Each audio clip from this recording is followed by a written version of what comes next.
Road തടഞ്ഞ് stage നിർമ്മിച്ച് party സമ്മേളനം നടത്തിയ നേതാക്കളൊക്കെ അവസാനം പെട്ടു.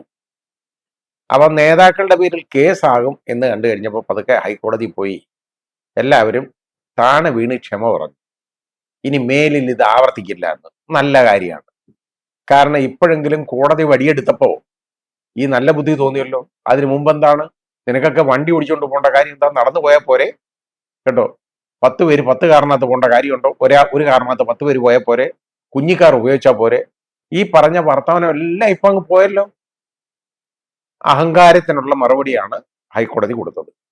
ഇത് മനസ്സിലാക്കണം. ഈ രാഷ്ട്രീയ പ്രസ്ഥാനങ്ങൾ എന്ന് പറഞ്ഞാൽ അവർക്ക്, പ്രത്യേകിച്ച് ഭരിക്കുന്ന പാർട്ടിക്കാണെങ്കിൽ അവർക്ക് എന്തും ചെയ്യാം. ഇതെല്ലാം ഒരു കാഴ്ചപ്പാടാണ്. ആ കാഴ്ചപ്പാടിന് ഒരു കൂച്ചുവിലങ്ങിടാൻ ഹൈക്കോടതി വിചാരിച്ചപ്പോൾ പറ്റി. ഹൈക്കോടതിയുടെ ഡിവിഷൻ ബെഞ്ചിന്റെ ഉത്തരവും അതുപോലെ അവരുടെ ആ നടപടിക്രമങ്ങളുണ്ടല്ലോ, വളരെയധികം ജനനന്മയ്ക്ക് ഉപകരിച്ചു എന്ന് നമ്മൾ പറയണം. കാരണം ഇതിപ്പോ ഈ നേതാക്കൾ പോയിട്ട് സാഷ്ടാംഗം വീണ് മാപ്പ് പറഞ്ഞു.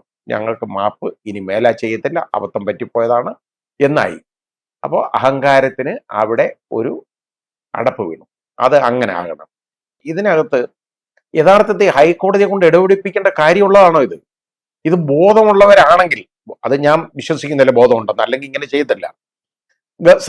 ഭരിക്കുന്ന സർക്കാരിൽ ഇരിക്കുന്നവർ ബോധമുള്ളവരാണെങ്കിൽ ഇതുപോലെ റോഡിന് അടുക്ക് സ്റ്റേജ് കെട്ടി അഹങ്കാരം കാണിച്ച് വഴി തടയാനുള്ള ആരെങ്കിലും അനുവാദം കൊടുക്കും? അല്ലെങ്കിൽ അതിനെ തടയത്തില്ലേ? നമ്മുടെ ബഹുമാനീയനായ മുഖ്യമന്ത്രിയാണല്ലോ എല്ലാ കാര്യങ്ങളും നിയന്ത്രിക്കുന്നത്. അദ്ദേഹത്തിന് പറഞ്ഞൂടെ ഇങ്ങനൊന്നും ചെയ്യരുത്, ഇത് ചെയ്യാൻ പാടില്ല, നോ എന്ന് പറഞ്ഞാൽ അദ്ദേഹം കണ്ണുരുട്ടിയാലേ യവന്മാർ കിട്ടുമോ നടുക്ക്? ഇല്ല. ഇതിപ്പോ കൊണ്ടുവന്ന് അങ്ങോട്ട് കെട്ടി അതിനകത്ത് കാണുന്നവരെല്ലാം വന്നിരുന്നു. സ്റ്റേജ് റോഡിനടുക്ക്, ഒരു കുഴപ്പമില്ല, ആ രീതിയിലായി. ഏതായാലും ഹൈക്കോടതിയുടെ ഭാഗത്തു നിന്നുള്ള ഇടപെടലുണ്ടായി. ഈ ഇടപെടലിന്റെ ആവശ്യം പോലും യഥാർത്ഥത്തിൽ വരത്തില്ലായിരുന്നു, മര്യാദയ്ക്ക് പെരുമാറിയെങ്കിൽ. ഇത് സ്റ്റേജ് അവിടെ കെട്ടാൻ പറ്റത്തില്ല, ഒരു കാരണവശാലും ഒക്കത്തില്ല. ആ രീതിയിലാണ്. തെരുവോരത്ത് പോലും റോഡ് സഞ്ചാരം മുടക്കി ഒന്നും ചെയ്യാൻ പാടില്ല, ഒരു യോഗം പോലും കൂടാൻ പാടില്ല എന്നുള്ള വിധിയുള്ളപ്പോ ആണ് ഈ പണി. അത് ഈ വിധി ഇതുപോലെ തോന്നിവാസം പോലാണ് ഈ കാണിക്കുന്നത് മുഴുവൻ കാര്യങ്ങളും. ഏതായാലും നല്ല ഒരു ഇടപാടായി ഹൈക്കോടതിയുടെ ഭാഗത്തു നിന്നുള്ള ഇടപെടൽ. ഇനി മേലെ ചെയ്യത്തില്ല എന്ന് പറഞ്ഞു. ഇനി ചെയ്താൽ വിവരം അറിയും. അതാണ്. കൊള്ളാം, നന്നായി.